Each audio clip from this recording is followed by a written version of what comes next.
Maravilha. Então, a gente pode começar. Margarete, pode colocar a apresentação enquanto eu vou falando, para a gente iniciar. Então, a gente vai iniciar a defesa de dissertação de mestrado em ensino de matemática, da mestranda Margarete Apóstolo dos Santos. O título do trabalho é Currículo da Formação de Professores de Matemática da UFRJ, refletindo com egressos sobre os saberes docentes para o início do exercício da profissão. O trabalho é orientado por mim, Kleber Dias da Costa Neto, e tem como membros da banca o professor Ulisses Dias da Silva, a professora Eliane Matesco Cristóvão e a professora Gabriela dos Santos Barbosa. A Margarete terá entre 30 e 40 minutos para fazer sua apresentação. Em seguida, a gente passa para a arguição dos membros da banca. Tá bom? Então, Margarete, boa apresentação. Como você está com a tela cheia, eu vou pedir para que você fique com algum dispositivo, com o WhatsApp. Caso você caia, eu vou mandar mensagem para lá, alguma coisa. Tá? Mas vai dar tudo certinho. A gente já testou semana passada. Então, vamos lá. Boa apresentação para você, Margarete. Boa tarde a todos. Obrigado, Kleber, por me orientar nesse trabalho. Obrigada à banca, que se dispôs a ler meu trabalho, me ajudaram na qualificação também, tanto a banca quanto o Kleber. Então, agradeço a todos e todos que estão presentes aqui para me darem uma força, nesse momento eu estou nervosa, mas vamos lá. O título do trabalho é Currículo da Formação de Professores de Matemática da UFRJ. Então, é refletindo com egressos sobre os saberes docentes para o início do exercício da profissão. Então, todo o trabalho vai ser em cima do início do exercício da profissão de professor de matemática. A dissertação está estruturada numa introdução, uma revisão de literatura, depois metodologia, depois coletando e analisando os dados em ondas, que eu vou explicar depois o que é, e considerações finais. A justificativa desse trabalho é que são as minhas vivências, a minha trajetória de vida escolar, acadêmica. Eu, muito novinha, sempre quis ser professora de matemática. Aí eu entrei, quando eu tinha que fazer vestibular, eu tinha 16 anos, aí meu pai falou, já que você gosta de matemática, faz engenharia, porque você vai ganhar um pouco mais, e à noite você pode dar aula, naquela época podia, por não pode saber e tal. E aí eu fui fazer engenharia sem nem saber exatamente o que era aquilo, Para mim era um curso que era focado em matemática, isso é o que eu sabia. Só que e dei muita aula particular ao longo da minha vida, mas assim, sala de aula eu nunca estive, E aí, ao longo dos anos, depois que eu casei e tive filho, eu falei assim, agora eu vou voltar para o meu sonho de ser professor de matemática, porque assim, na minha cabeça eu tinha que ter todo o ensino pedagógico, humano, para trabalhar numa sala de aula. E aí eu fiz a licenciatura. Em 2017, eu fiz o Enem, entrei para a licenciatura e agora estou fazendo o mestrado. Na licenciatura, eu falei no meu TCC, que tem esse título que está aí na slide, sobre o que não atendeu às minhas expectativas. Então, eu chamei de lacunas na minha formação para professora, porque eu fiz cursos muito técnicos, muito voltados para a área técnica, muito pouco lado humano, e eu senti falta disso no curso. Não que eu não tivesse, não era 100% ausente, mas tinham lacunas. E foi sobre isso que eu escrevi no meu TCC. O Kleber foi meu orientador e foi sobre isso que eu escrevi no meu TCC. E agora, no mestrado, eu sinto vontade de continuar nesse assunto. E aí eu penso assim, a formação de professores ela está fortemente, é uma forte influência em quem está começando o exercício da profissão.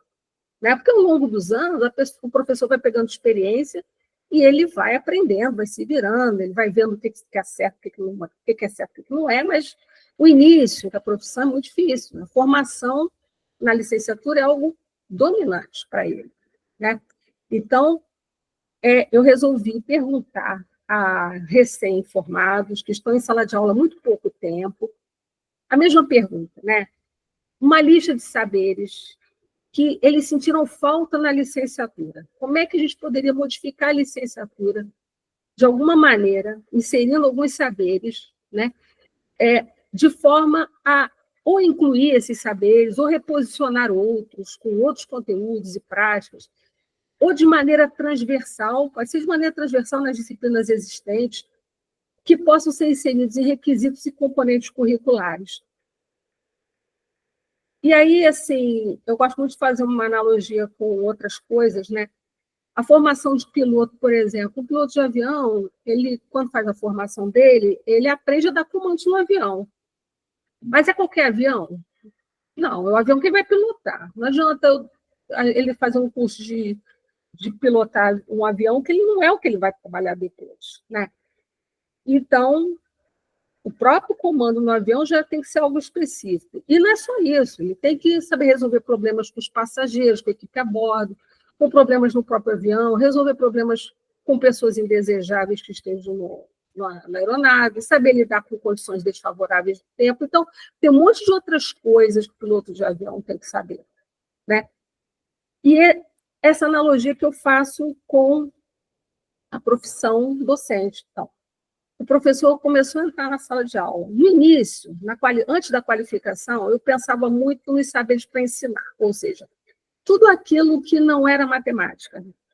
Só que ficou, assim, na nossa discussão na qualificação, ficou muito evidente que assim, a matemática estava em tudo, né? Eu não podia focar só nos outros saberes. A própria matemática, como o piloto de avião lá que está fazendo um curso de um avião que ele não vai dirigir, né? Eu não posso também ser uma matemática que não é matemática que eu vou dar em sala de aula, né? Ela tem que estar ali de alguma maneira. Mesmo que a matemática seja mais complexa, mas a de sala de aula tem que estar ali de alguma maneira. Então, essa análise, ela se expande. Quando a gente fala numa formação de um médico, por exemplo, ele tem a graduação, tem o internato, tem a residência, ele não vai direto para uma cirurgia sozinho, né? Ele não começa a produção dele sozinho, ele tem toda uma ajuda dos demais médicos, né? E o professor não, o professor termina a graduação, o máximo que ele faz é um estágio e está lá, sozinho numa sala de aula, que é o que está acontecendo no início do exercício da profissão. Então, para eu atingir esse objetivo de ver assim, como reestruturar o currículo da formação de professores, que saberes eu devia tentar encaixar lá de alguma maneira, né? Nós vamos tentar responder a 3 perguntas, junto a professores recém-formados, mas que já estão trabalhando em sala de aula. Em quais situações vividas em sala de aula vocês sentiram falta dos saberes que deveriam ter feito parte do currículo, segundo o olhar deles? Que saberes são esses que preencheriam essas lacunas? E aproveitamos para ver os sentimentos que estão aflorando nesses professores nesse início da profissão. A qualificação me ajudou muito nisso, a professora Eliane também me ajudou nisso, assim, eu estava com muitos autores, muitos títulos, mas eu tinha que ter uma linha, né, para olhar isso tudo, uma linha que desse uma base para isso. Então, a base de conhecimento do Schumann é o que a gente usou. Claro que esse aqui são conhecimentos que ele julga importantes para ser um bom professor, e aí, a cada conhecimento desses, nós fomos agregando as outras literaturas que foram lidas ao longo do trabalho.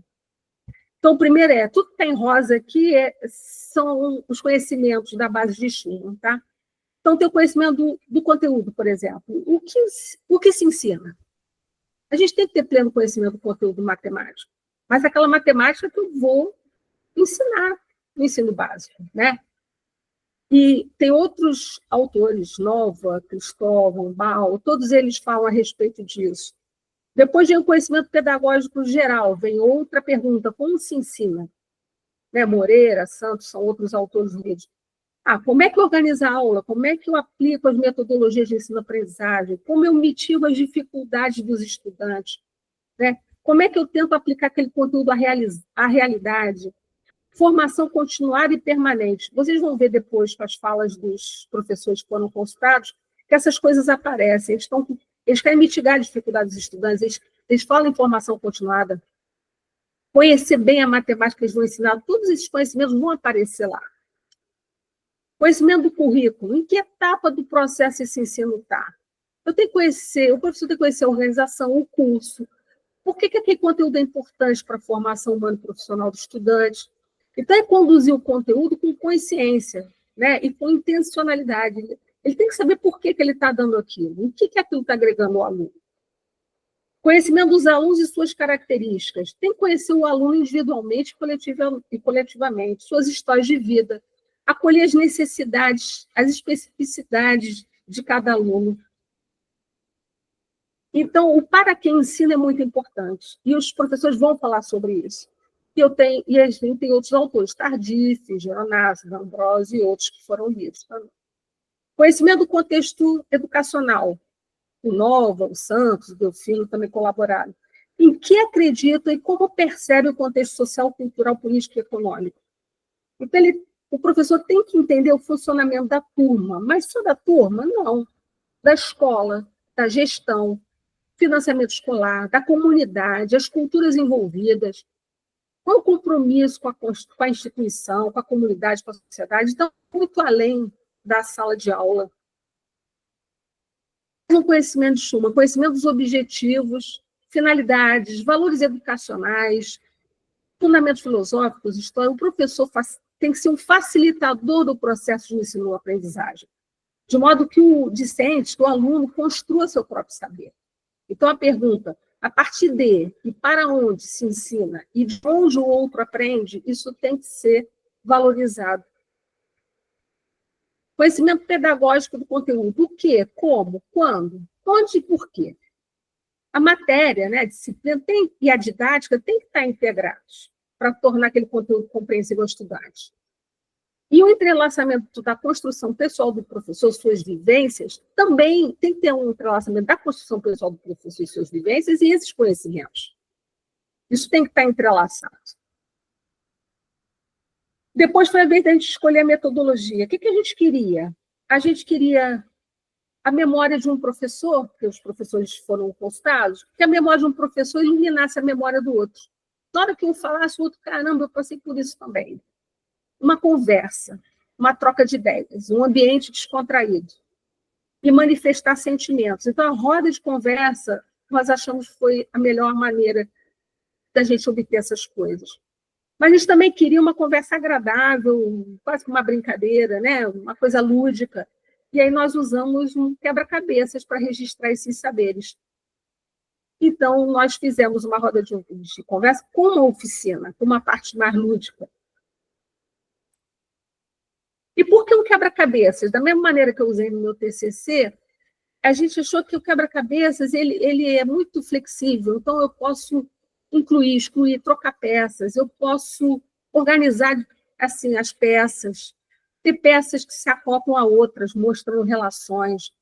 Né? Uma peça pode se estender a outra peça com uma ideia de continuidade, uma conexão entre saberes, no caso, são saberes. Né?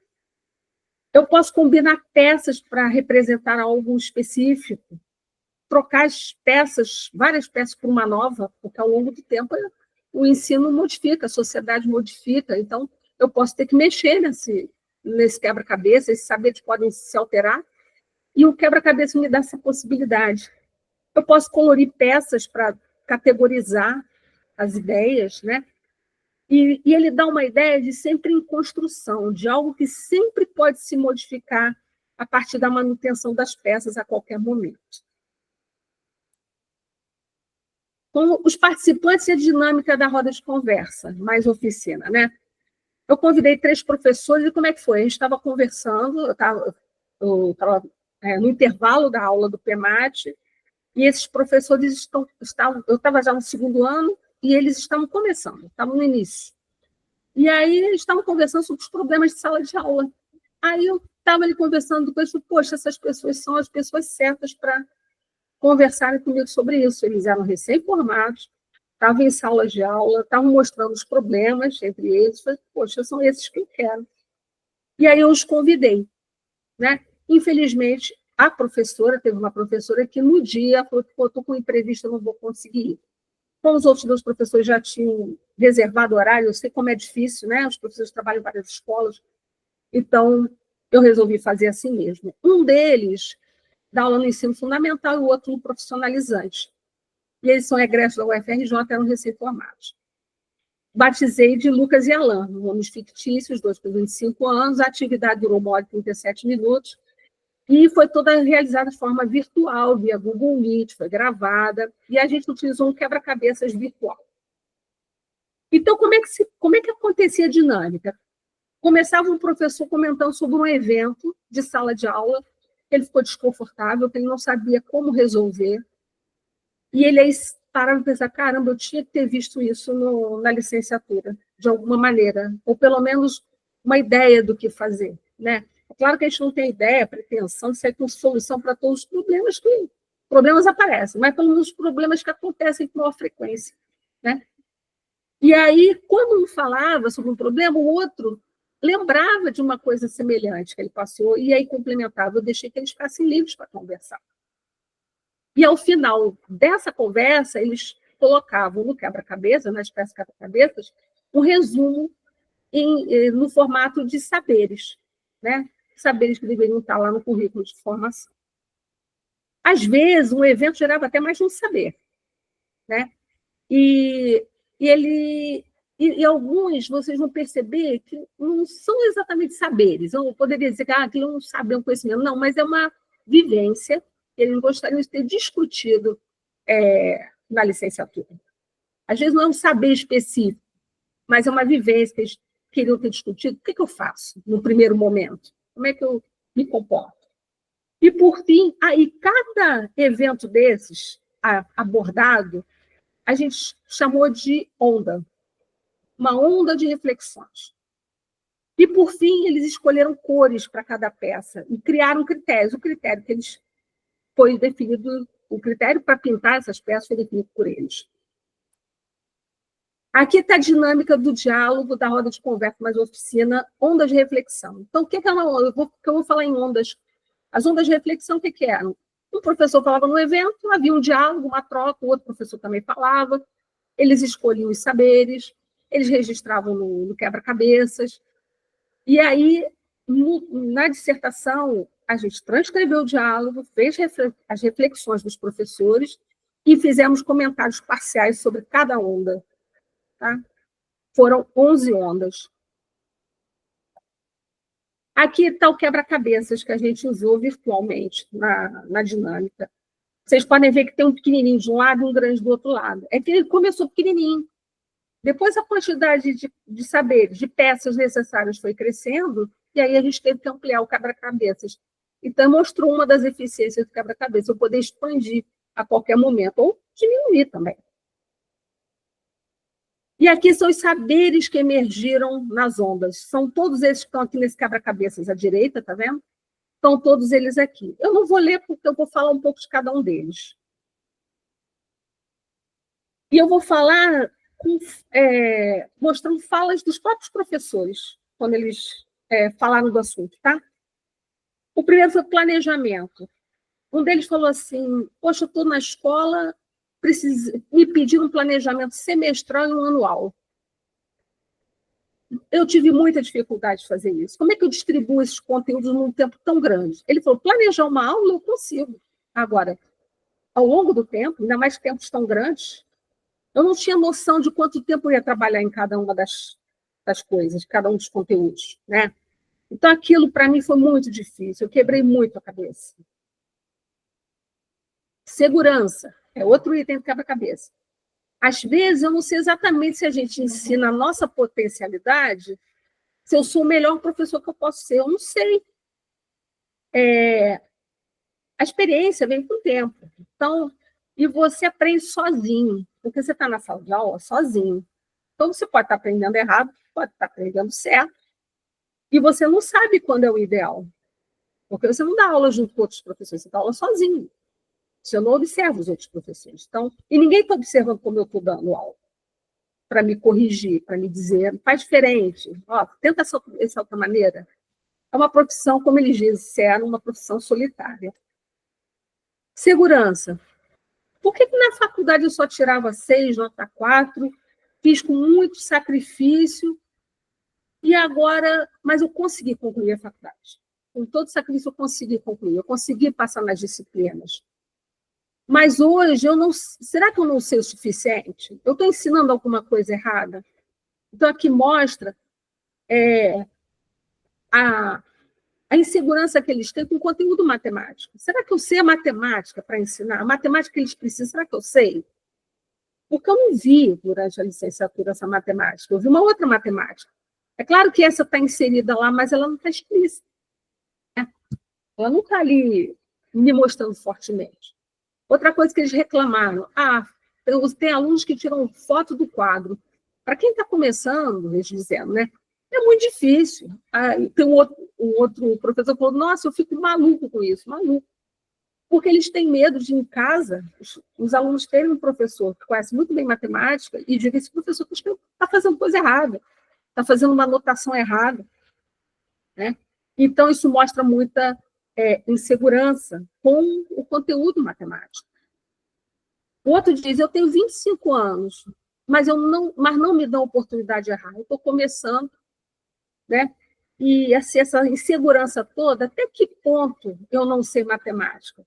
Porque ele fala assim, se eu pensar bem, se eu fiz uma graduação de 5 anos de matemática, estudando teoria, os alunos nunca viram isso. Então, a minha maturidade com matemática, com certeza, eu tenho muito maior do que eles, não tenho dúvida disso.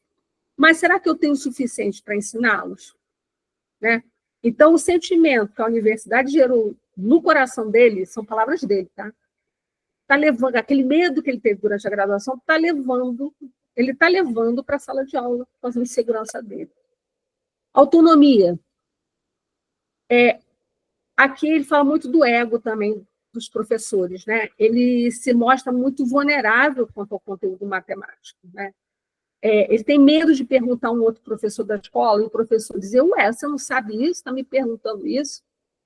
Então, ele não tem uma rede de apoio, né? Para tirar dúvidas no dia a dia dele. Não tem. E quanto mais inseguro, o que eles pensam é o seguinte, quanto mais inseguro, menor eles exercem a autonomia. Então, essas coisas de ter autonomia, de ter um pouco mais de segurança, isso tudo deveria ser exercitado na licenciatura, a partir de uma matemática mais próxima do que eles estão ensinando. Formação continuada, eles dizem, acaba que as nossas aflições são muito parecidas, né? Eles começam a conversar, caramba, a aflição que eu tenho é a mesma que você tem. Né? Um professor recém-formado sente falta de uma formação continuada. Né? Um espaço da universidade, talvez não dê tempo para ver tudo isso, mas talvez uma formação continuada dê. Mas eles estão no início, não deu tempo ainda de fazer uma formação continuada, eles precisavam trabalhar. Né? Então, ter um espaço para dividir com os colegas os problemas, eles acham extremamente importante, e eles, no pouco tempo que eles já tinham no mestrado no PEMAT, eles começaram a sentir que o PEMAT eles estavam discutindo os problemas de sala de aula com muita tranquilidade. Habilidades socioemocionais para lidar com alunos, né? Eles falam, eles são muito fragilizados emocionalmente. Eu falo que a matemática é a matéria emocional. Mesmo que ele sentia na graduação, ele vê os alunos sentindo. Quando eles fazem uma prova, um exercício que eles fazem bem, então eles ficam super felizes. Mas quando erram, eles se sentem os piores alunos do mundo. E ele falou, foi assim comigo na faculdade também. Aí o outro falou assim, eu estava dando aula para o 9º ano, o 9º ano saiu da sala praticamente em pranto, todos eles chorando, e todos reclamando, não consegui, não tive tempo para fazer a prova. Cara, aquilo me gerou um desespero tão grande que eu fiquei, meu Deus, o que eu fiz de errado? Será que eu não fiz a prova no tempo que cabia? Né? Eu falei, nunca exercitei isso. Né? Eu fiz muito pelo bom senso, e talvez não tenha feito certo. Outra coisa é a defasagem matemática, que a gente vai falar depois. Né? Ele fala assim, puxar essa corda que é difícil para mim. Né? Tipo, aí, como é que eu faço com essa defasagem? Então, outra peça, transição entre ambos iniciais e ambos finais, é isso. Eles dizem assim, na universidade tem muito trabalho colaborativo, mas não é um trabalho colaborativo no sentido de apresentar em grupo, não é isso. é discutir os problemas. E eles no PEMAT, eu não sei se foi na turma do Ulisses, não sei, eu sei que eles tinham uma professora de pedagogia, que eles disseram, nossa, aquela professora estava nos ensinando demais na sala. A gente teve uma troca maravilhosa, porque eles estavam dando aula no 6º ano e ela falava coisas que estavam exatamente preenchendo algumas lacunas que eles estavam tendo no 6º ano. Então, uma coisa que eles falam é essa interação com a pedagogia de extrema importância. Eles disseram que era, se tivesse tido isso na graduação, teria sido maravilhoso, né? E eles falam do olhar de alguém da pedagogia. Eu começo a perceber que há um desencontro entre a formação da pedagogia e a licenciatura da matemática. Elas não conversam. Elas tinham que ser mais fortes. Como se comportar para apresentar um conselho de classe, uma reunião de pais, simular isso, né? Eles disseram assim, gente, olha lá, eu falei, eu tenho que falar no conselho de classe, né? Mas como é que eu tenho que lidar com o conselho de classe? Eu tenho que levar um relatório? Até onde eu posso falar? Até onde eu posso expor? O que eu tenho que guardar para mim? São coisas minhas que eu tenho que tratar. Até onde eu posso falar? Com o tempo, é claro que eu vou entender isso, mas no início da profissão, eu não sei. Reunião dos pais. O outro falou assim, me botar na reunião dos pais, disse, você vai conduzir essa reunião. Eu estou no desespero, eu não sei o que eu falo para os pais. Eu tenho 25 anos, vou chegar lá, pais mais velhos do que eu posso me meter na educação dos filhos deles? Até onde eu posso falar com eles? E até onde eu vou ser ouvido e respeitado? Né?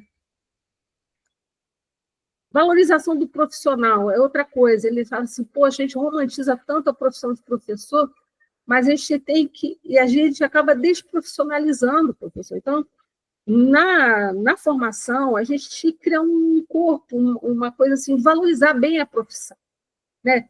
Para ter uma postura de profissional ao longo do curso, né? E é uma profissão como qualquer outra, né? Então, eu tenho que ser visto como um profissional, e não a ideia de um professor carregado de amor, sacrifício. Não é isso. Eu sou um profissional, eu estudei para isso, né? Eu sou profissional. Aqui ele fala também, os pais querem que os estudantes tenham bons professores, eles ouvem muito isso, mas não querem que os alunos sejam professores. Então, a gente tem que valorizar, a gente tem que valorizar a nossa profissão, né? Tudo bem, eu estou precisando muito trabalhar para ajudar a família, eu vou aceitar qualquer coisa, até aceito. Mas, com o passar do tempo, eu tenho que buscar uma escola que me dê condições melhores de trabalho, eu tenho que buscar um salário condizente, eu não posso entrar numa acomodação. Isso tudo a gente tem que ouvir durante a graduação. Formar essa autoestima, essa profissionalização, né? Isso tem que ser debatido, nem que seja em seminário, em apresentações, a gente tem que discutir isso. Primeiros socorros. Aí um deles falou assim, já aconteceu comigo de aluno convulsionar, engasgar, e eu não sabia o que fazer, né? Então, não é para saber medicina, não é isso, mas assim, eu estou com uma turma enorme, normalmente as turmas são gigantes. O aluno passa mal assim, o que eu faço? Né? Eu mando a turma ir para um canto e chama disso, o que eu faço? Conversar sobre essas coisas.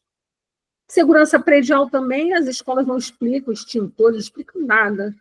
Ele falou assim, nem que seja para a universidade dizer assim, quando vocês chegarem na escola, vocês, por favor, procurem a direção e vejam quais são as medidas em casos de incêndio, entradas indevidas. Você tem que estar ciente disso. Você está sozinho numa turma com muitos alunos. Correção de provas, elaboração de provas, adaptação de provas para as especificidades dos alunos, mesma coisa. No início da profissão, né, como é que eu identifico que uma prova tem um nível de dificuldade compatível com a turma? Quais os critérios de correção? Como é que eu corrijo? Como é que eu avalio? A gente tinha que exercitar isso na licenciatura, né? Como é que eu consigo avaliar com aquela minha prova que o aluno aprendeu? A gente tinha que exercitar muito isso. Alunos com algumas questões como autismo, TDAH, TOD, eu preciso fazer provas adaptadas. Com o tempo, eu sei que hoje deve ser uma dificuldade geral, com o tempo a gente vai aprendendo, vai. Mas no início da profissão, ninguém quer olhar aquele professor como um professor que já está há muito tempo. Ele acabou de entrar na sala de aula. E ele não consegue conversar com os outros professores, que ele tem medo de se expor, e ele fica preocupado, né? Também lidar com problemas sociais, racismo, homofobia e outros, né? Não se discute isso quando se fala em professor de matemática, mas é um assunto que está na sala de aula para qualquer disciplina. Isso tem que ser discutido. No PEMAT, mais uma vez eles elogiando o PEMAT, a gente acaba discutindo bastante sobre isso. Por que não levar essas discussões para a graduação? Estágio diversificado também. Turma do fundamental, a gente faz, né, estágio. Mas, assim, por que não dividir um pouco com o EJA, fazer estágio nos anos iniciais, principalmente quarto, quinto anos, que hoje você começa a entender as dificuldades do sexto ano, né? Educação inclusiva, indígena, o que for possível. Mas diversificar mais estágio, eles acham que é uma coisa que talvez ajudasse bastante. Eles coloriram as peças, em mais graves, importantes e menos graves. Não é que tudo é importante, mas eles disseram, se eu tivesse que atacar para resolver, seria nessa ordem. Tá? Então, correção de provas, planejamento, questões de sala de aula de segurança, socorro, tudo isso eles estão extremamente preocupados. Esse menos grave não quer dizer que seja importante, seria uma sequência para tratamento desses assuntos. A questão dos sentimentos, né? Que isso aqui são palavras, são expressões tiradas da transcrição das falas deles. Então, será que o professor está se isentando quando ele fala com o pai para procurar uma aula particular? Eu posso falar isso? Será que eu devo? Será que eu não estou me isentando da minha função de professor? Será que eu não teria que ser o bastante? O que eu fiz de errado? Bateu o desespero, fico maluco. Alguns de vocês até ouviram nos slides anteriores. Tenho dificuldade, estou inseguro. A autoestima está muito baixa. O ego dos outros professores é tão alto, não estou conseguindo ajuda.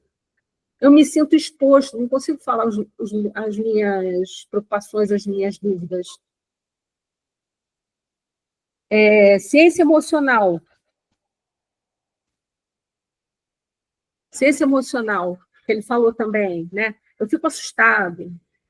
Caiu no meu colo, eu preciso me virar, e eu estou nervoso, estou com dificuldade.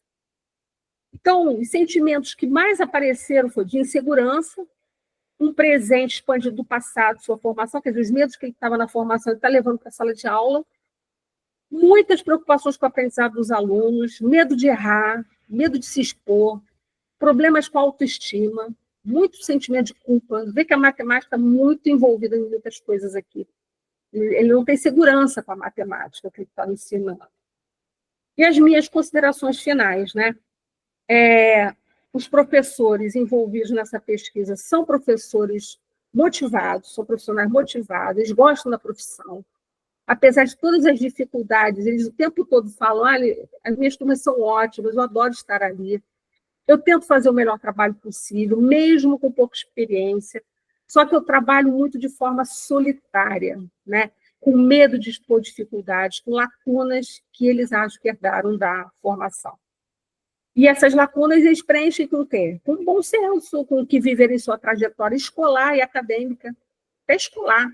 Eles repetem o que os professores da trajetória escolar deles faziam. E com o que eles aprenderam em ambiente familiar e social. Então, eles têm foco na formação do aluno, na aderência às necessidades culturais e sociais daquele grupo de estudantes, daquela comunidade.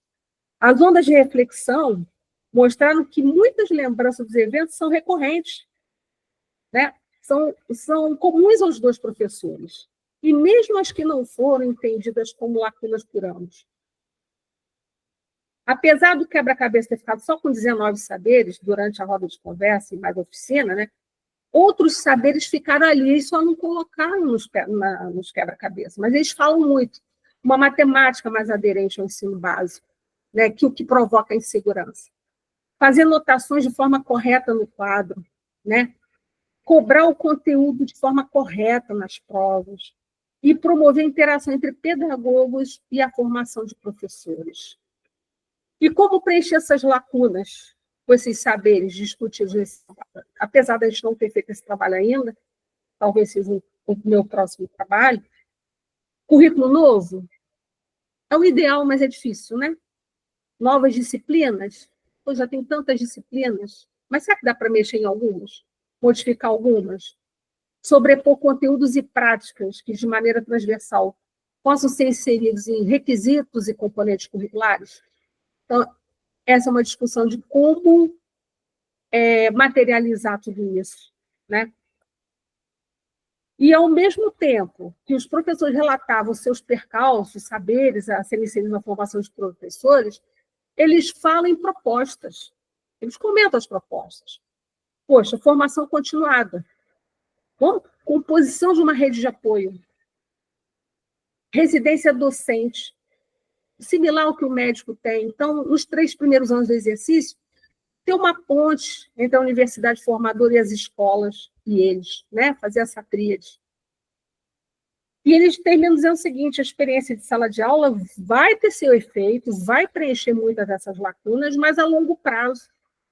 Então, o que puder dessa lista ser feito logo na formação de professores, de modo que eles possam começar o exercício da profissão com mais tranquilidade, né? Seria o ideal. Obrigada. Obrigada a todos por estarem aqui. Tentei falar o mais rápido possível por tempo. Obrigada demais aí por essa oportunidade. Tá bom? E obrigada pela presença de todos, pela banca. Obrigada. Eu que agradeço, Margarete, pela sua apresentação. Foram 35 minutos, não dentro daquilo que a gente imaginava. Então, agora a gente vai passar para o segundo momento, né, que é o momento da arguição da banca. E aí eu já faço uma pergunta à Eliane, né, porque, em geral, a gente chama a pessoa que está mais distante, né, e é distante fisicamente, às vezes distante das parcerias da instituição e tal, mas Eliane e Ulisses participaram da qualificação e Gabriela não. E aí eu pensei da gente fazer um pouquinho diferente, né? Mesmo a Gabriela sendo do Rio de Janeiro, de ser primeiro a Gabriela e aí depois Eliane, depois Ulisses. O que vocês acham? Tudo bem? Tá ótimo. Ok também, Gabriela? Ótimo. Então, maravilha. Então, vou passar a palavra para a Gabriela, que é uma colega, parceira de várias frentes de trabalho aí, a gente já, né, se encontra já há alguns anos, talvez há quase 10, né, nos projetos e tal, e agora mais frequentemente nas bancas. Então, Gabriela, eu vou passar a palavra para você. Agradeço muito por ter aceitado o convite, né, de estar nesse momento de fechamento do trabalho, como suplente, mas dedicando tempo aqui para estar presente na banca e participando. Bom, eu quero agradecer a oportunidade de estar aqui, dizer que é um prazer imenso estar aqui. E dizer assim, eu gostei demais da pesquisa da Margarete. Eu nunca vi uma metodologia tão linda. É bonita essa metodologia, o quebra-cabeça, as discussões que ele suscitou, e assim, o quanto ele também permitiu que as pessoas se manifestassem, que as pessoas criassem em cima até das próprias angústias que vivem em relação à formação. Então, assim, nossa, eu achei lindo. Eu estou acompanhando o seu trabalho, né? Estou vendo a sua apresentação, vendo o seu texto. Eu já estou assim, eu quero usar novamente esse quebra-cabeça. Eu quero quase que reproduzir essa pesquisa e ver, assim, lá na minha realidade da FEBEF, né, o que acontece, né, a gente traçar um diagnóstico a partir desse quebra-cabeça. Eu achei, assim, fantástico, Margarete, fantástico e, assim, bem condizente com aquilo que a gente que atua na licenciatura há tantos anos. Eu acho que esse ano eu faço 20 anos de atuação na licenciatura em matemática. E, assim, são 20 anos vendo de fato essas angústias, vendo que há um movimento para superar, né? Por exemplo, se a gente olhar para os estágios, né, como eles são propostos hoje, para as disciplinas de prática de ensino, como elas são propostas não só no sentido do conteúdo delas, das emendas delas, mas na distribuição delas ao longo de toda a formação, a gente vê que houve muito avanço. mas a sua pesquisa traz o que eu também identifico na minha prática, que ainda há muito que avançar, né? Que ainda há assim, um certo temor de se investir no que não é a escola regular, em termos de estágio mesmo. Então, eu trabalho lá com a questão indígena já há muito tempo, eu levo os meus estudantes em projetos de extensão, eu levo os meus estudantes de graduação para a aldeia. E o que eu percebo é que essa vivência na aldeia, por exemplo, ela contribui para a formação deles, não só pensando que eles podem ser professores em aldeias, ou que eles podem ser professores de indígenas inseridos na escola regular, não. Isso contribui para eles na formação como um todo, né? Numa nova visão do que seja matemática, do que seja ensinar matemática, do que seja oportunizar falas nas aulas. Então, assim, são outras vertentes da própria educação de jovens e adultos, outras possibilidades que não o ensino regular, que eu acho que a gente ainda tem iniciativas muito tímidas, né? E, assim, de certo modo, com algum temor, né? Algum constrangimento que não permite que essas coisas invadam. Então, isso aparece nos seus dados, isso é um fato.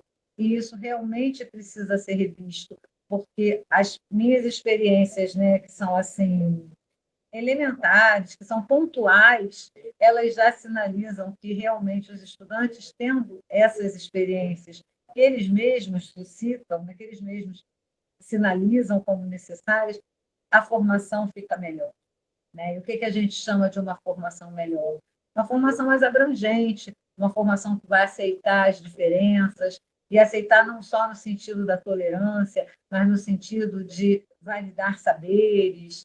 Essas coisas que a gente está aí no PEMAT, principalmente, a gente vê uma luta, né, para que essas coisas aconteçam. Então, assim, eu acho que seu texto ele traz realmente dados importantíssimos.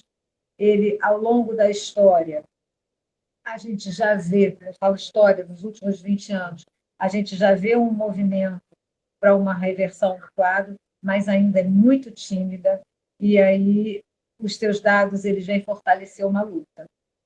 Então, assim, extremamente importante. E parabéns, seu instrumento de pesquisa, né, foi belíssimo, belíssimo.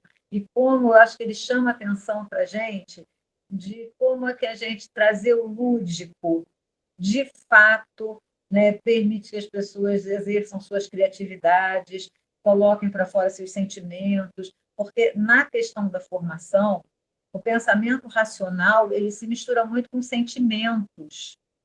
E a gente precisa de instrumentos como esses que favoreçam o florescer, né, a emergência desses sentimentos. E acho que o seu instrumento realmente cumpriu esse papel. Eu achei belíssimo. Eu queria saber assim, como é que foi construir esse documento, esse instrumento, Margarete? Esqueceu. Eu me reservo aqui essa questão, como eu não participei também da qualificação, então eu estou muito satisfeita com o que vi, com a sua história de vida, com o seu envolvimento com a causa, mas eu realmente queria que você contasse um pouco assim a construção desse instrumento, que foi um sucesso, belíssimo. E aí eu encerro aqui a minha fala, mais uma vez agradecendo e parabenizando a você, ao Kleber, feliz da vida aqui de estar vendo Ulisses, Elisângela, porque o tempo passa rápido e se a gente voltar lá no EJA, né, a gente já vai realmente caminhando para os 10 anos de amizade. Prepara NEM, a gente chega fácil nos 10 anos. Uhum. Sim, Prepara NEM foi 2016, isso aí. Tá próximo. Mas eu queria realmente saber dessa construção. Beleza. Obrigado, Gabriela. Então, passo a palavra para a Margarete, né, responder. Que bom, Gabriela, que você pôde ler meu texto. Te agradeço muito. Gabriela, meu trabalho eu sempre gostei de usar desenhos, sabe? Então, toda vez eu fiz muita especificação técnica na minha vida, e tudo eu botava desenho. Porque eu acho que aquilo explicava melhor o que eu queria dizer. Eu sempre fiquei em busca Então, eu, por exemplo, eu botava comandos de equipamento, eu botava exatamente como a estrutura era para ser feita. Em desenho, eu sempre gostei, né? Embora eu não saiba desenhar nada. É tudo desenho que eu tiro da internet. Eu não sei desenhar, mas a ideia do desenho. E quando eu fiz o TCC, eu comecei com outro desenho. A ideia era ter um núcleo matemática e ir colocando círculos em torno, fazendo várias camadas, incluindo as outras coisas, né? O saber lógico, o estágio, criando círculos. Mas eu achei que eu fiquei meio presa naquilo ali. Eu não gostei, porque também, se eu quiser mexer no próprio núcleo matemático, eu mexo em tudo. Não era isso que eu queria, né? Eu fiz um outro exercício também de um outro desenho, não me lembro qual foi. E aí eu pensei, me veio à cabeça um quebra-cabeças. Eu falei, gente, um quebra-cabeça eu posso. São peças, né? Eu posso crescer, diminuir, posso trocar. Eu não fico amarrada naquela. Teve mais um desenho que eu pensei no TCC, mas eu não me lembro qual foi, mas teve mais um. Mas esse, assim, insight, sabe? Vem na minha cabeça, poxa, isso aí eu acho que me ajuda a ficar flexível. Eu queria algo que eu ficasse flexível, porque o currículo muda ao longo do tempo. Ao longo do tempo as necessidades mudam, e eu não quero algo que eu tenho que mexer desde o núcleo até o torno, entendeu? Mas foi Não, assim. eu achei interessante, Margarete, só porque, assim, se você usa realmente a ideia dos diagramas, dos círculos, né, você acaba meio que forçando as coisas a estarem contidas umas nas outras, a terem muitos pontos de aproximação, e, de repente, são muitos elementos que um implica no outro, um se encaixa no outro. Algumas vezes nem se encaixam, mas compõem um todo, que é a formação como um todo. Então, realmente, eu acho que, se a gente pensar na estrutura, né, no currículo de licenciatura, realmente o quebra-cabeça, ele... E a questão das peças, que elas podem mudar de lugar, né? Porque elas são iguais, né? Com pequenas variações, mas pelo menos o miolo, ela pode trocar de lugar. E aí isso vai permitir, assim, que o sentimento dos estudantes, né, se manifestem individualmente, né? E aí cada um compõe o seu. Então, realmente, eu achei muito, muito rico, muito rico. Porque quando a gente trabalha na licenciatura, eu peguei a palavra de novo, mas é porque eu gostei muito, Margarete. Mas, assim, quando a gente trabalha na licenciatura, né, e a gente vai mexer em discutir a própria formação, a gente vai voltar lá na experiência do cara, às vezes até no jardim de infância, na educação infantil, na creche, depois nos anos iniciais. Você vai mexendo, vai chegando em territórios, em lugares, né, que o indivíduo pode ter tido experiências sofridas, pode ter tido experiências felizes, mas são muitas variações. E eu acho que realmente o quebra-cabeça ele favorece, né, a construção dessas ideias, a organização dessas ideias, as implicações, o que está próximo, porque eu acho interessante isso. Às vezes, aspectos que estão distantes, então seriam peças que não se encaixam diretamente, mas elas compõem o todo da formação. Então, belíssimo, muito rico esse instrumento, parabéns. Obrigado, Gabriela. Margarete, você quer comentar mais alguma coisa? Fiquem livres também, os outros participantes da banca, para fazerem Não, considerações. te agradeço, Gabriela. A gente, assim, eu não tenho experiência ainda em escrever, né? Estou no começo dessa. Aí a gente vai experimentando coisas mesmo, né? Mas te agradeço demais mesmo. Obrigada. Beleza, obrigado, Gabriela. Obrigado, Margarete, pelas respostas e pela interação aí com a Gabriela. Eu vou passar então a palavra para a Eliane. Eliane é uma professora que colaborou com o trabalho na qualificação, né, que encontrou a Margarete antes da qualificação, a partir do Laprame, né, e pôde dar algumas dicas nesse momento do trabalho também. Então, é alguém que a Margarete, com certeza, tem muita felicidade de ter na banca, e as contribuições lá na qualificação foram muito importantes. Então, passo a palavra para a Eliane agora, analisar o que a gente, né, trazer as considerações sobre o que a gente produziu no final. Tá bom? Obrigado, Eliane, por ter aceitado o convite mais uma vez. Eu agradeço, Kleber. A Margarete, nossa, é uma pessoa muito querida, quem eu tive prazer de compartilhar, acho que mais momentos, né, durante o pós-doc que eu fiz aí. A gente acompanhou juntas as aulas do Vitor, então muitas dessas angústias que os alunos trazem, a gente já acompanhava ali com os alunos de primeiro ano de graduação, né? Já acompanhava esse sentimento de dificuldade e tudo. E aí ela trazer isso dos egressos, eu concordo plenamente com a Gabriela, foi muito rico.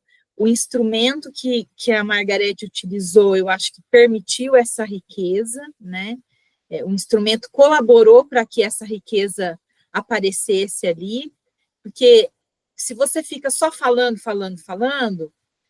as coisas podem ficar meio repetitivas, mas eles tinham em mente a ideia de um quebra-cabeça. Então, o próprio elemento do quebra-cabeça ali instigava, não, vamos falar de outra coisa, né? Vamos mudar o assunto para colocar outro tema ali. Então, parabéns pelo instrumento, mais uma vez, né? Eu já havia destacado isso na qualificação, achei muito interessante trazer as cores ali. Hoje, Margarete, eu vou focar em duas coisas que eu acho que você avançou muito, mas ainda tem algumas coisinhas que eu deixei.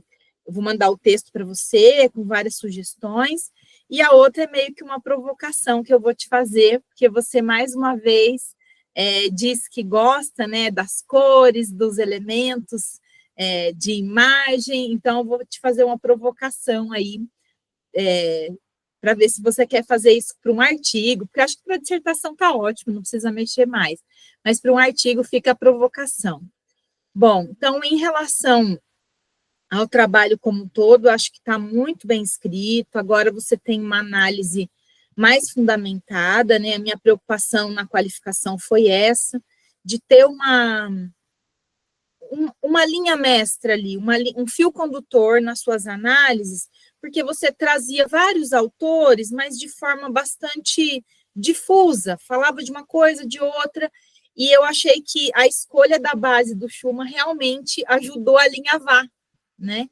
E você vai puxando depois, em cada onda, quais daqueles conhecimentos vão se encaixando. E assim, eu achei que ficou ótimo, mas como eu falei, tem algumas sugestões, eu não vou ficar falando uma a uma aqui, mas eu fui tentando, ao ler o seu trabalho, no referencial, por exemplo, tem coisas que você complementa ali as ideias do Schumann, que no meu entender, por exemplo, quando você fala do bullying e tal, isso para mim está mais em contexto do que conhecer o aluno, porque quando você fala em conhecimento do aluno, é o conhecimento das dificuldades do conteúdo. Tanto que depois, quem vai trabalhar com os modelos na matemática, né, que é a Boll, o Carrilho, eles falam conhecimento do aluno e do conteúdo. Que eu fui deixando ao longo da leitura foram sugestões assim, olha, isso aqui está mais legal você levar para lá. Ó, esse aqui tem mais cara disso. Porque também, assim, da qualificação para cá, quantos meses você teve para se apropriar dessa literatura, né, entender a base do Schumann, o que significa cada um daqueles elementos da base, não é uma tarefa fácil, né? Então, o que eu tentei foi te ajudar um pouco nesse sentido, né? E em nenhum momento criticando o que você fez, mas colaborando para esse entendimento que não é do dia para a noite, né? A gente demora um tempo para se apropriar mesmo. Deixei algumas sugestões ali ao longo do texto, e aí, eu acho que até por essa dificuldade que você teve um pouquinho em alguns momentos de, não, isso é isso, isso é aquilo, nas análises tem momentos que você não puxa, e aí eu tentei nas análises, olha, aqui tem cara desse conhecimento, puxa esse diálogo, puxa esse conceito, então tentei ajudar um pouquinho para dar mais umas costuradinhas aí no seu alinhavo, tá? Que eu achei que ficou muito bom, é só no sentido de aperfeiçoar mesmo, e mais uma vez te sugerir que você publique um artigo, né?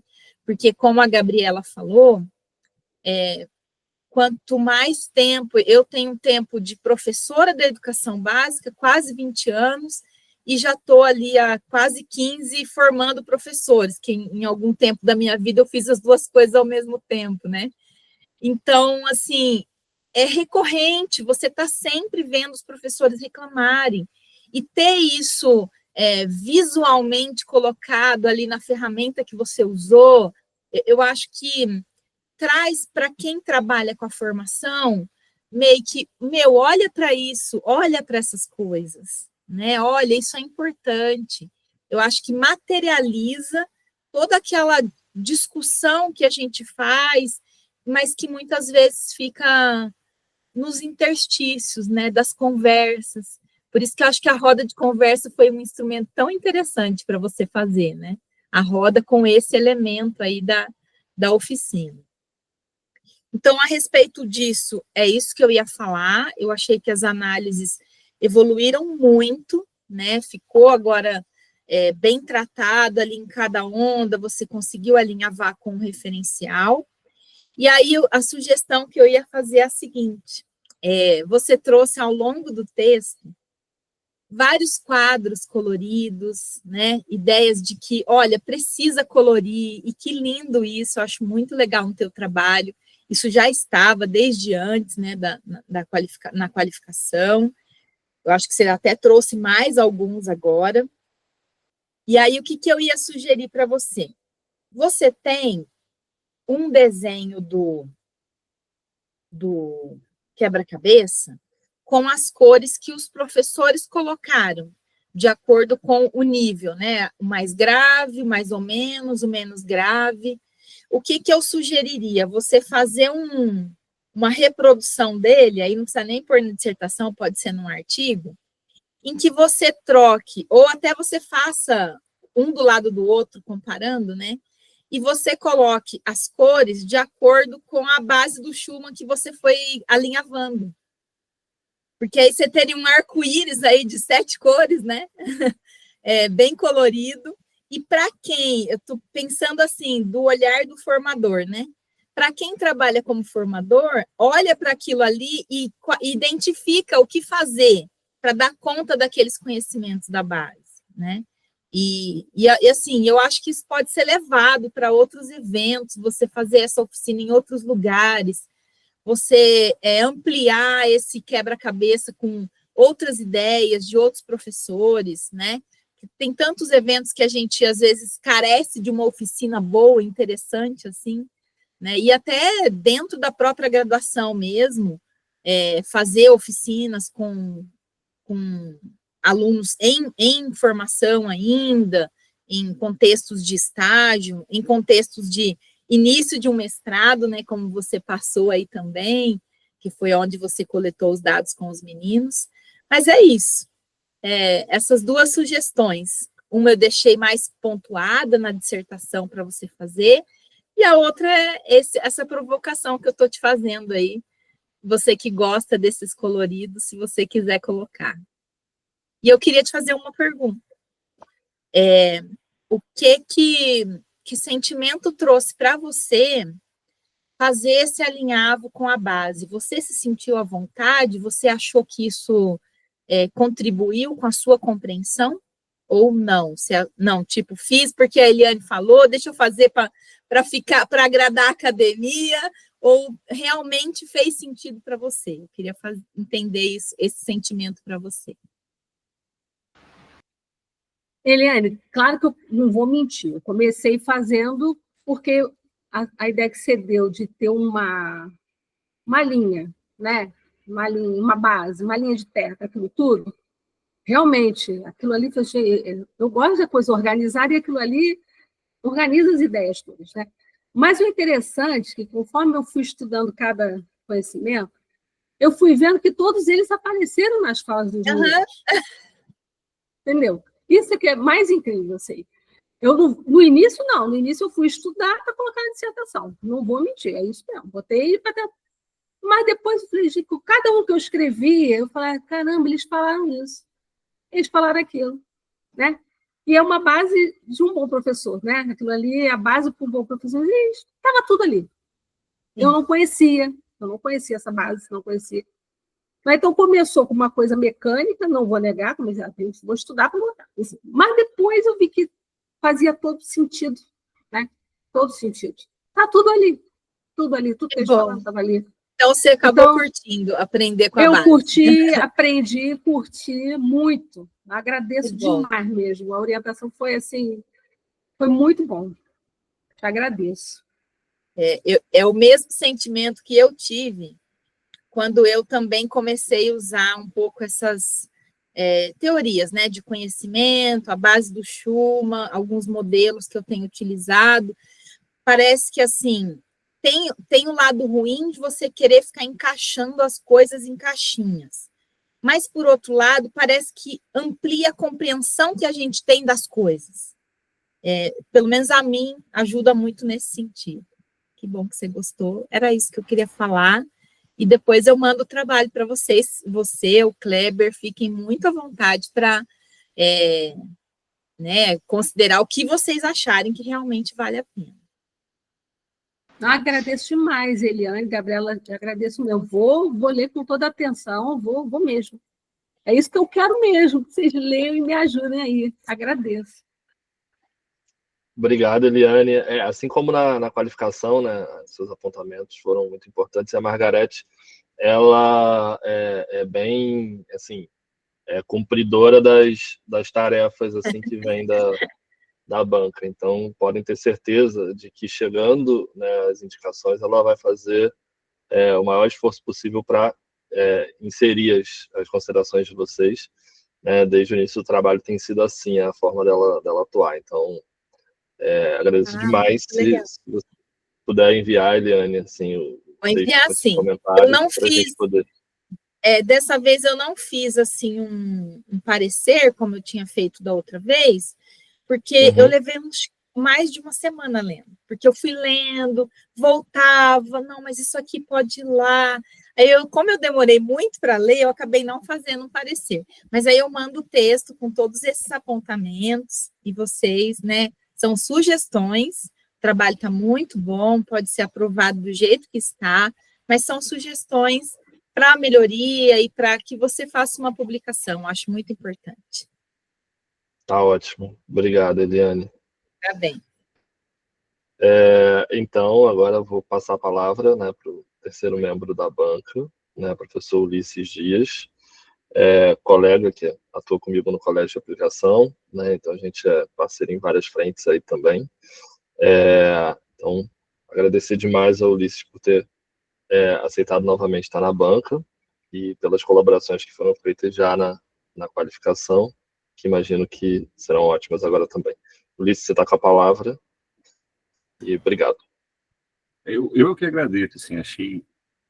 a experiência foi muito boa, inclusive, de ler, porque a gente participa, né, da qualificação e vê o texto de uma forma que ainda está muito no processo, né? E aí, depois a gente vê o texto finalizado, é muito legal a gente ver esse processo, né, de finalização e tal.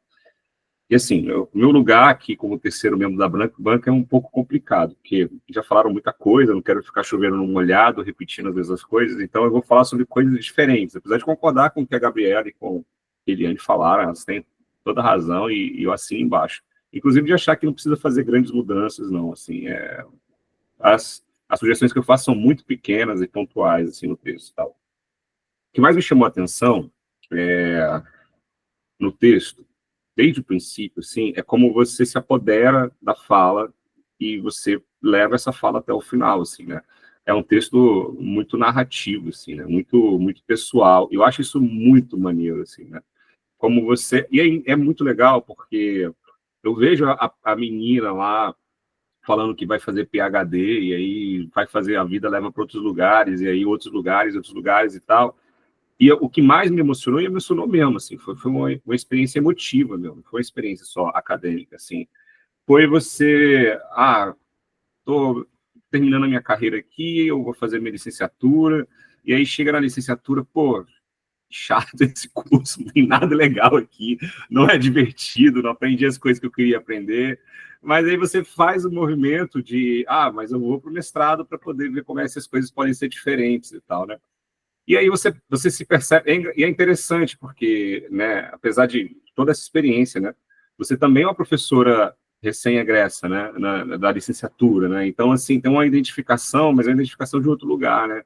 Eu acho que isso é muito legal, assim, e me pegou também, emocionalmente em outras partes, porque às vezes eu me sinto assim, porque eu sou um egresso de uma outra cidade também, né? Aqui no Rio, às vezes eu olho as coisas assim, fico pensando, nossa, minha experiência com essas coisas, com a licenciatura, com tudo foi muito diferente, assim, e é uma coisa que é complementar e tal. E assim, não é só a sua voz, que isso também é uma coisa muito legal, uma coisa que é muito rara da gente ver num texto acadêmico, assim, mas você também tem a gentileza, como autora do texto, de fazer com que as vozes das pessoas apareçam sem nenhuma necessidade de filtro. E isso é muito bonito, e é muito difícil de fazer. Eu falo que é difícil porque eu tentei fazer isso na minha dissertação, na minha tese, e não consegui, que é muito difícil mesmo você fazer. Você tinha 2 entrevistados, estavam lá fazendo uma oficina, e você tirou muita coisa deles ali, porque a metodologia que vocês inventaram, sei lá, criaram mesmo para esse processo, ela permitiu isso, ela permitiu que eles se sentissem à vontade para poder abrir o coração e falar de coisas que provavelmente eles não falariam em outra situação, em outra metodologia, né? Então, falar que, puxa vida, eu tenho medo de uma criança ter um ataque epilético, assim, né? Ou então medo da escola pegar fogo, ou então medo, sabe? E várias outras coisas, assim, várias outras coisas, assim, né? E isso é muito legal, porque, sei lá, o que é um bom entrevistador? O que faz a diferença? O que faz o Jô Soares ser diferente sei lá, de outra pessoa, de outro entrevistador? É o fato dele conseguir fazer com que o entrevistado fale coisas que são dele, que são incríveis, né? Eu pensei no Porchat, mas não quero falar mal do Porchat, não. Então, assim, eu acho que é isso. O Jô, ele era um cara que era capaz de fazer as pessoas abrirem seu coração e falarem coisas que elas não falariam em outros lugares e tal, né? E eu acho que você é uma pessoa que permite isso, e permitiu isso nesse trabalho, assim, né? É um trabalho muito rico. Falei para os meus orientandos, assim, que, muito maneiro, o Giovanni está aí, inclusive, assistindo, como ela conseguiu fazer esse trabalho, assim, né, em cima de uma oficina, e como isso pode trazer muitas outras coisas e muitos outros resultados muito legais e tal, né? Então, dito isso, eu acho... E outra coisa, assim, é uma coisa que eu enxergo para mim, por exemplo, você fez o meu curso, né? E aí é uma coisa que eu falo que me ajuda muito a escrever, é escrever com cores diferentes. E é interessante como você também tem isso, a necessidade da cor, de alguma maneira, ela faz com que o texto ele vire uma outra coisa e tal, né?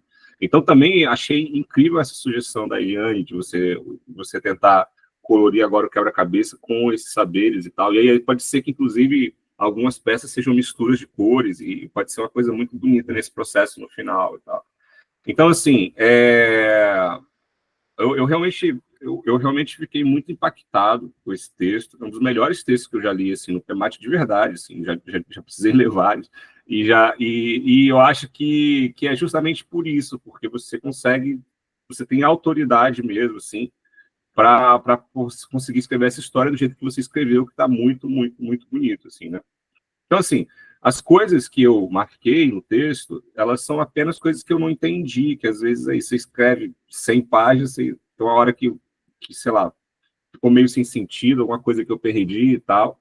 Então, eu vou mandar para vocês, assim, esse texto comentado, apenas para... E algumas sugestões, assim, de mudança de palavras, assim, eu acho que não ficou muito legal e tal, assim.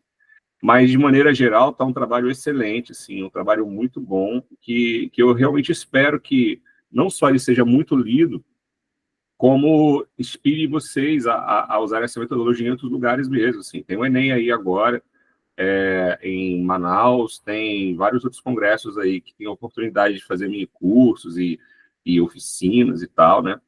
Ou, sei lá, não sei, eu penso, por exemplo, que seria legal fazer uma oficina, tipo, eu faço uma com incomensurável, assim, com licenciaturas e tal, online, podia ser divertido também, não sei. Eu só estou dizendo isso porque eu acho que é uma coisa muito legal para poder ficar, assim, restrita a nós que estamos aqui assistindo, né? Eu acho que precisa circular, eu acho que isso é muito importante, tá bom? Então, muito obrigado, agradeço muito por ter me dado a oportunidade de ler esse trabalho no começo, quando ele ainda estava muito cru ainda, e ver a diferença dele para o final, que eu acho que é uma mudança, assim, muito grande de um período para outro. É isso, muito obrigado. Muito obrigada, Ulisses, por ter lido, pelas orientações. Eu segui muitas coisas que você colocou na qualificação, e agora também vou ler com cuidado. Eu te agradeço muito. Vou corrigir tudinho, sim, com certeza.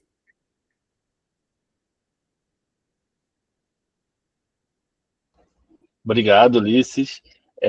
Tem uma coisa que o Ulisses falou que eu acho que a Margarete pode pensar, né? Assim, é colocar em prática, e aí também, né, a partir das falas da Gabriela e da Eliane, né, a utilização do quebra-cabeça, né, e dessa metodologia que a gente foi fazendo, né, a Margarete foi tendo a ideia, a gente foi pegando elementos de outros instrumentos metodológicos que já existiam, né, no texto mesmo a gente fala sobre isso, para propor oficinas ou minicursos em eventos.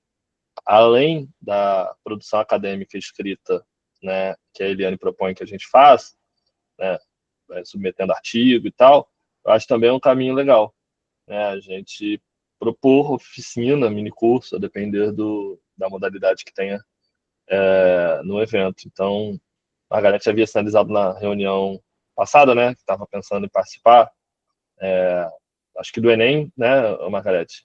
E aí a gente tem aí um tempinho ainda durante o carnaval para tentar inscrever alguma coisa, né? Então, o Enem é um oficina, espaço legal, pode oferecer como oficina e delimitar qual público que você quer. Isso.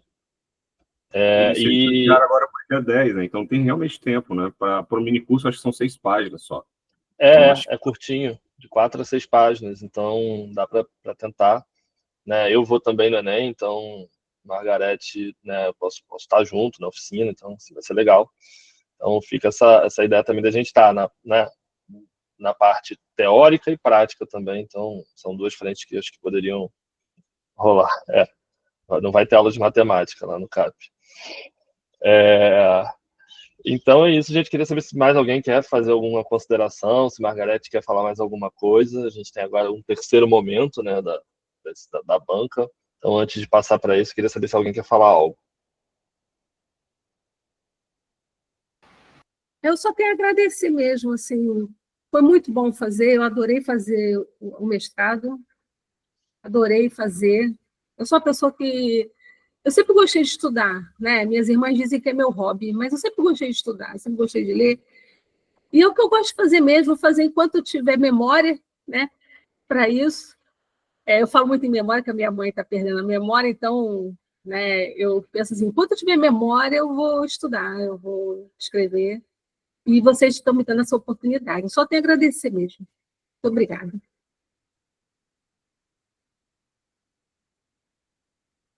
Maravilha. Então, obrigado, Margarete. A gente agora passa para o momento em que a banca, né, vai fazer as considerações e tomar a decisão, que eu acho que está bem óbvia, mas a gente tem que cumprir isso, né? Então, a gente vai sair dessa sala. Eu vou mandar o link. Acho que vou botar o link aqui, gente, para não ter. Todo mundo consegue pegar aqui mesmo? Sim, consigo. Margarete, Vou parar de gravar, né? Isso, pode parar de gravar. Então, o link está aqui. Aí a gente